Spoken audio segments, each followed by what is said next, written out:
जय हिंद दोस्तों, आप सभी का स्वागत है। आज की वीडियो में हम लोग बात करेंगे आरपीएफ कांस्टेबल एग्जाम की जो स्ट्रेटजी है कि आप लास्ट टाइम क्या स्ट्रेटजी रखें। जैसे कि आप सभी को पता है कि आरपीएफ की एग्जाम डेट आ चुकी है, तो लास्ट टाइम क्या स्ट्रेटजी रखनी है, क्या स्मार्ट इस अप्रोच हो सकती है हमारी, किस तरीके से तैयारी करें, जीके कैसे तैयार करें, मैथ कैसे तैयार करें, रीजनिंग कैसे तैयार करें और इनके क्या इंपॉर्टेंट टॉपिक हैं, हर एक चीज़ पर बात कर रहे होंगे। क्योंकि मैंने जो एनालिसिस किया है वो आरपीएफ एसआई के आधार पर मैं आपको बताऊंगा, चाहे वो मैथ हो, चाहे रीजनिंग हो, चाहे जीके हो। पूरे आरपीएफ एसआई का जो पेपर हुआ था, पूरा हर एक पेपर का मैंने एनालिसिस किया, उसके बाद ही ये वीडियो बना रहा हूँ। तो अगर आपका आरपीएफ कांस्टेबल का एग्जाम लगा हुआ है तो ये वीडियो आपके काम का हो सकता है। इस वीडियो पे हम लोग बात करेंगे क्या इतने समय में अच्छी तैयारी हो पाएगी, स्मार्ट स्टडी क्या रखें, इंपॉर्टेंट टॉपिक टारगेट कितना रखें, प्रैक्टिस कहाँ से करें, मॉक टेस्ट कितने दें, एडवांस मैथ कैसे तैयार करें, मेन इंपॉर्टेंट है जीके कहाँ से तैयार करें। पूरे हम लोग डिटेल में एक एक विश्लेषण कर रहे होंगे। सबसे पहले बात कर लेते हैं कि क्या इतने समय में अच्छी तैयारी हो जाएगी। देखिए, अभी भी आपके पास 1 महीने का समय है, जो बहुत ज़्यादा होता है। अभी भी कम समय नहीं है। अगर आपने आरपीएफ का फॉर्म डाला है और आरपीएफ की तैयारी कर रहे हैं तो ज़रूर आपने पहले कभी स्टडी तो की ही होगी। इसका मतलब आप बिल्कुल बिगिनर तो है नहीं। तो आपकी तैयारी के लिए ये समय काफ़ी है। अगर आप मेहनत से पढ़ेंगे ना, आप ये नहीं सोचेंगे अरे यार बाकी कल पढ़ लूँगा, अरे अभी तो 1 महीना है, तो आपके लिए ये समय बहुत ज़्यादा है। उसके बाद बात कर लेते हैं स्मार्ट स्टडी क्या रखें।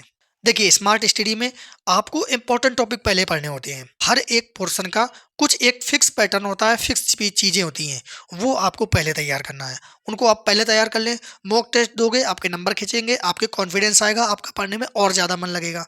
इंपॉर्टेंट टॉपिक को पकड़ें और अपनी तैयारी शुरू कर दें। यही एक स्मार्ट स्टडी होती है कम समय में अच्छी तैयारी करने के लिए। अगर आप अब डेप्थ में जाएंगे, डिटेल में जाएंगे, तो भाई इतना समय नहीं है कि आप बहुत अच्छी तैयारी कर पाओ। हो सकता है कि आप पूरा सिलेबस भी ना पढ़ पाओ। इसलिए इंपॉर्टेंट टॉपिक पर पहले फोकस करें। उसके बाद बात कर लेते हैं इंपॉर्टेंट टॉपिक पहले कैसे तैयार करें। देखिए, अब मैं बात कर लेता हूँ, मैथ, रीजनिंग और जीके तीन ही पोर्शन है। तो इसमें से मैथ के 35 प्रश्न, रीजनिंग के 35, जीके के 50। तो ये जीके जो है बहुत इंपॉर्टेंट रोल रहेगा इसका। सबसे पहले हम लोग बात कर लेते हैं मैथ की। देखिए, मैथ के जो इंपॉर्टेंट है, नंबर सिस्टम है, सिंप्लीफिकेशन है, प्रॉफिट लॉस है, परसेंटेज है, CI SI, trend time, average, ratio, partnership, advance math. Advance math का अभी अलग से बताऊंगा कि आप किस तरीके से तैयारी करें कि पूरे पूरे कर लें। देखिए, इनमें से आपको नंबर सिस्टम पहले तैयार करना है और इसी नंबर सिस्टम में डेसिमल फ्रैक्शन वाले आ जाते हैं। डेसिमल फ्रैक्शन के आपके कम से कम 2-3 प्रश्न आपको मिलेंगे। एलसीएम का 1-2 प्रश्न मिलेगा। एलसीएम मैंने यहाँ पे नहीं लिखा है, लेकिन एलसीएम एचसीएफ का बिल्कुल नॉर्मल आता है, तो वो आप आराम से कर लोगे। उसके बाद number system, simplification, profit loss, सबसे ज़्यादा 3 से 4 प्रश्न आपको देखने को मिलेंगे। उसके बाद ट्रेंड टाइम से 3-4, एवरेज के 3 प्रश्न, रेशियो के 2 और पार्टनरशिप के 2। सबसे ज़्यादा वेटेज इनका रहता है, जो मैंने अभी बाद में बताए हैं। तो यहाँ से शुरू करना और इस तरीके से बढ़ते हुए चले जाना, अपनी तैयारी करना। तो मैथ के लिए ये पूरा का पूरा हो गया। एडवांस की बात करेंगे अभी नीचे, स्पेशल बात करेंगे। उसके बाद बात कर लेते हैं रीजनिंग कैसे तैयार करें। देखिए, रीजनिंग अगर आप पढ़ने को बैठे शुरुआत से, तो अब आपकी तैयारी नहीं हो पाएगी। आप सिलेबस देखें, टॉपिक देखें, यूट्यूब पर डाल दें कि जैसे डाइस है, डाइस प्रैक्टिस, वहाँ बहुत सारे वीडियो खुल के आ जाएंगे। कोई भी एक वीडियो उठाइए, प्रैक्टिस करने लगिए, हर एक टाइप उस पर कवर हो जाएगा। और इस तरीके से आप डेली आधे घंटे प्रैक्टिस करें। ज़्यादा टाइम नहीं देना है रीजनिंग को, आधा 1 घंटा एक वीडियो की प्रैक्टिस कर लें, आपका पूरा का पूरा, अभी 1 महीना है, 30 वीडियो को पढ़ लेंगे आप। अगर आप ज़्यादा एफर्ट डाल सकते हैं, ज़्यादा पढ़ाई कर सकते हैं, तो भाई 2 वीडियो देख लें। उसके बाद बात कर लेते हैं जीके के लिए। देखिए, जीके बहुत इंपॉर्टेंट फैक्टर होने वाला है कांस्टेबल के लिए, और ये चीज़ आप लोगों ने आरपीएफ एसआई में देख भी ली है कि कैसा लेवल रहा, कैसे प्रश्न है, हर एक चीज़ आप लोगों ने देख भी लिया है। जीके के लिए बात करूं, जो आरपीएफ एसआई में पूरा का पूरा पेपर लूसेंट से फंसा था। अब आप लोग कह रहे होगे कि मुझे तो प्रश्न नहीं मिले हैं। आपके पास जरूर वो लूसेंट पुरानी वाली होगी। जो नई लूसेंट इस समय आ चुकी है उसमें 461 पेज हैं। तो 461 पेज वाली लूसेंट आप जो नई वाली है उसको ले लें, आपको खुद अंदाजा हो जाएगा कि हाँ कितना बढ़िया और डिटेल में दिया हुआ है। पूरा का पूरा प्रश्न लूसेंट से फंसा है, और लूसेंट में भी जो सबसे ज़्यादा पूछा गया था ना, इस 50 नंबर में जो आरपीएफ एसआई में आया था, भाई सबसे ज़्यादा उसमें स्टैटिक जीके था। और स्टैटिक जीके कितना था, 15 नंबर से ज़्यादा स्टैटिक जीके था, 15 प्लस क्वेश्चन। अब वो स्टैटिक जीके कैसा था, जैसे हिस्ट्री में है, हिस्ट्री में शासक हो गए, वो भी युद्ध हो गए, ये आता तो स्टैटिक जीके में है। तो बस बेसिक बेसिक प्रश्न, मतलब स्टैटिक का ही पोर्शन था, हिस्ट्री नहीं कहा जाएगा उसको, स्टैटिक कहा जाएगा। जैसे पॉलिटी है, पॉलिटी में अनुच्छेद दिए थे, तो अब अनुच्छेद को स्टैटिक ही कहा जाएगा क्योंकि स्टैटिक के अंतर्गत पढ़ा जाता है। विविध है लूसेंट में, तो वो भी स्टैटिक के अंतर्गत आता है। इस तरीके से स्टैटिक का बहुत ज़्यादा पोर्शन था। 15 प्लस मैं आपको बता रहा हूँ, स्टैटिक पर फोकस रखना। जैसे बांध थे, झरने थे। अब ये है तो स्टैटिक के ही पार्ट। तो आप लोगों को सबसे ज़्यादा अगर आपकी स्टैटिक मजबूत है ना, भाई कोई नहीं रोक सकता कि आपका स्कोर 35 से कम हो। 35 प्लस जाएगा आपका स्कोर, ये याद रखना। तो स्टैटिक पर फोकस करें। सबसे पहले स्टैटिक कहाँ से करें? आप क्या करें, लूसेंट है, लूसेंट का जो पीछे वाला पार्ट है विविध, आप सिर्फ उतना पढ़ लेना। विविध पढ़ लेना, संयुक्त राष्ट्र संघ वाला पढ़ लेना। उसके बाद देखना पेपर फंसता है कि नहीं फंसता है। उसके बाद बात कर लेते हैं कि हिस्ट्री। देखिए, हिस्ट्री का जो मैक्सिमम पोर्शन आरपीएफ एसआई में पूछा गया था, वो था आधुनिक भारत से। तो सबसे पहले आपको आधुनिक भारत पढ़ना है। और एक जगह आप देख लेना राजवंश दिए हैं या कुछ ऐसे सारणी बनी हुई हैं, वो सारणी जरूर पढ़ लेना, चाहे वो प्राचीन की हो चाहे मध्य की हो। लेकिन आधुनिक भारत आप पूरा का पूरा अच्छे से पढ़ लेना। मैक्सिमम प्रश्न आधुनिक भारत से बनता है। उसके बाद बात कर लेते हैं जियोग्राफी। जियोग्राफी आपको भारत का भूगोल पहले तैयार करना है। तो जो शुरुआत में है भारत की स्थिति वाला, कौन कौन राज्यों से जुड़ा हुआ है, किस देश से सीमा जुड़ी हुई है, बहुत इंपॉर्टेंट है। अगर आपने ये पढ़ लिया तो फिर आप आराम से अच्छा स्कोर कर लेंगे। नदी बांध झरना जरूर तैयार करना है। भारत का भूगोल आपने पढ़ लिया तो आपका जियोग्राफी पे भी स्कोर खिंच जाएगा। तो पहले भारत का भूगोल तैयार करें, उसके बाद विश्व का भूगोल तैयार करें। उसके बाद जो पॉलिटी है, पॉलिटी का सबसे पहले प्रेफरेंस दें कि आप पूरे के पूरे अनुच्छेद जो इंपॉर्टेंट है वो पहले पढ़ लें। क्योंकि अनुच्छेद ही आपको दो दो तीन तीन प्रश्न मिल जाएंगे अनुच्छेद के। अनुच्छेद पढ़ ले। उसके बेसिक बेसिक पार्ट है, जैसे संसद हो गई, राज्यसभा लोकसभा हो गया, इनके बारे में पूरी डिटेल, राष्ट्रपति उपराष्ट्रपति प्रधानमंत्री, कितना कार्यकाल होता है, और नियुक्ति कौन कौन करता है, और कौन सी चीज़ें कहाँ से ली गई, जैसे नीति कहाँ से लिए गए हैं। बस ये इंपॉर्टेंट चीज़ें पढ़नी है। कौन सा अनुच्छेद कहाँ पे है, बस इससे ज़्यादा जानकारी नहीं लेनी है शुरुआत में। पहले इतना तैयार कर लें, फिर अगर आपके पास और ज़्यादा समय है तो आप और डेप्थ में जाएं। मैं आपको इंपॉर्टेंट बता रहा हूँ कि ये तो 100% तैयार होना ही चाहिए। उससे ज़्यादा आप कितना पढ़ सकते हैं ये तो बहुत अच्छा है, जितना आप पढ़ के पहुँच जाएँ, लेकिन इतना तो तैयार होना चाहिए। उसके बाद बात कर लेते हैं इकोनॉमिक्स।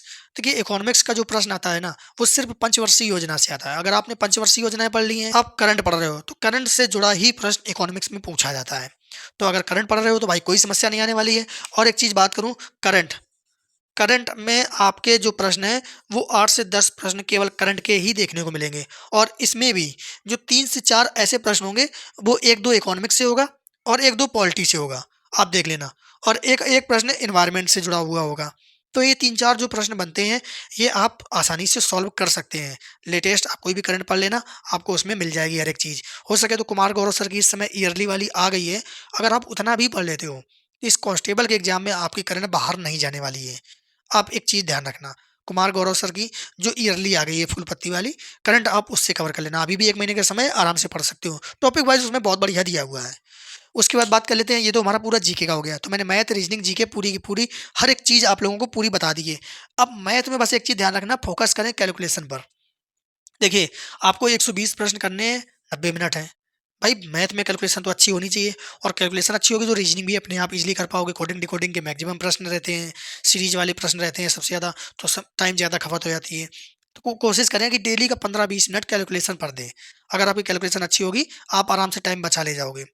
उसके बाद बात कर लेते हैं, टारगेट कितना रखें। देखिए, जैसा आरपीएफ एसआई में देखा है, मैक्सिमम बच्चों के 70 के आसपास आ रहे हैं। 70 से ज़्यादा लगभग बहुत कम बच्चे होंगे कि 70 से ज़्यादा हों, 70 के आसपास ही आरपीएफ एसआई में है। इसका थोड़ा-सा लेवल लो रहेगा। और जिन बच्चों ने आरपीएफ एसआई का पेपर दिया है, लगभग वही बच्चे आरपीएफ कांस्टेबल भी देंगे। तो वो जब एक पेपर दे चुके हैं, उनके पास कॉन्फिडेंस भी है, पैटर्न भी है, चीज़ें भी वो देख चुके हैं, तो उनकी तैयारी अब थोड़ी-सी बेहतर तो हो ही गई होगी। तो आपको जो टारगेट रखना है, वो 90 प्लस का रखना है। सेफ अटेम्प्ट जो है, अटेम्प्ट 90 प्लस का रखना है। आप ध्यान रखना, गलती मत कर देना काफ़ी, क्योंकि इसका लेवल लो रहने वाला है। और आप भी जानते हैं कि वो जो आरपीएफ एसआई में बच्चे हैं, वही कांस्टेबल पे भी हैं। अच्छा स्कोर वो लोग करेंगे ही। तो आप लोग 90 का टारगेट रखना। उसके बाद बात करते हैं कि प्रैक्टिस कहाँ से करें। मैंने आपको रीजनिंग का बता दिया प्रैक्टिस करने के लिए। मैथ में अगर आपकी पूरी तैयारी है, तो भाई आप कोई भी बुक ना पढ़ें, कोई भी नोट्स ना लगाएं, अपने नोट्स को रिवाइज करें और यूट्यूब से पूरी प्रैक्टिस करें। परसेंटेज की प्रैक्टिस करना है तो आप परसेंटेज सर्च करा दें और प्रैक्टिस कर लें, यूट्यूब पे आपको प्रश्न मिल जाएंगे। अगर मिक्सअप करना है तो भाई आप अपने अपने आरपीएफ का जो भी मिक्सअप पैटर्न, बहुत से लोग मैथ का प्रैक्टिस सेट करा रहे होंगे, वो सॉल्व करिए। अगर 25 प्रश्न आप करते हैं, 2-3 वीडियो भी कर लिए, तो 50-60 में मुझे नहीं लगता कि आपका कुछ भी छूट जाए, सारी की सारी प्रैक्टिस हो ही जाती है। उसके बाद बात कर लेते हैं कि मॉक टेस्ट कितने दें। देखिए, अभी लगभग 15 दिन आपको डेली एक मॉक टेस्ट देना चाहिए। और इसी 15 दिन में आपको पूरा अच्छे से एनालिसिस कर लेना चाहिए कि मेरी वीकनेस क्या है और मेरा स्ट्रेंथ क्या है। जो आपकी स्ट्रेंथ हो, उसको इन 15 दिनों में ना पढ़िए, मतलब सिर्फ रिवाइज करिए, ज़्यादा समय ना दीजिए। और जो आपका पार्ट कमज़ोर हो उस पे ज़्यादा फ़ोकस करें, उसको ज़्यादा पढ़ें, ज़्यादा तैयार करें। हर एक चीज़ अभी तैयार कर लें कि भाई मेरा क्या कमी है। लास्ट के 15 दिन में आप कोई मौका ना दें, क्योंकि लास्ट टाइम में अगर आपका स्कोर लो होने लगता है, भले ही वो टेस्ट कठिन हो, भले ही उस वाले मॉक टेस्ट में बच्चे स्कोर ना कर पाए हों, लेकिन अगर आपका स्कोर डाउन हो गया, तो ये डिमोटिवेशन आपका एग्ज़ाम में भी काम करता है। आपके पास प्रेशर रहेगा और प्रेशर में आप गलती ज़रूर करोगे। इसलिए लास्ट के 15 दिन में मॉक मत देना, जब भी आपका एग्ज़ाम हो, तो लास्ट के 15 दिन में आप मॉक मत देना। तो अभी आप 10-15 दिन में मॉक डेली एक-एक मॉक देके आप देख लीजिए कि आपकी क्या कमी है। उसके बाद बात कर लेते हैं एडवांस मैथ कैसे तैयार करें। देखिए, 2D हो, 3D हो या कुछ भी हो, आप सिर्फ़ फ़ॉर्मूला लिख लें।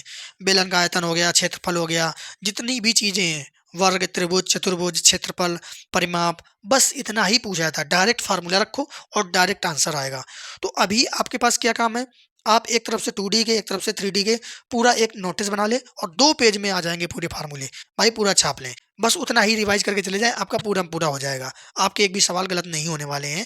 मैंने जो अभी तक आरपीएफ एसआई के एग्जाम में देखा था कि डायरेक्ट फार्मूला पुटअप करो और आंसर ले लो, तो कठिन नहीं आ रहा था।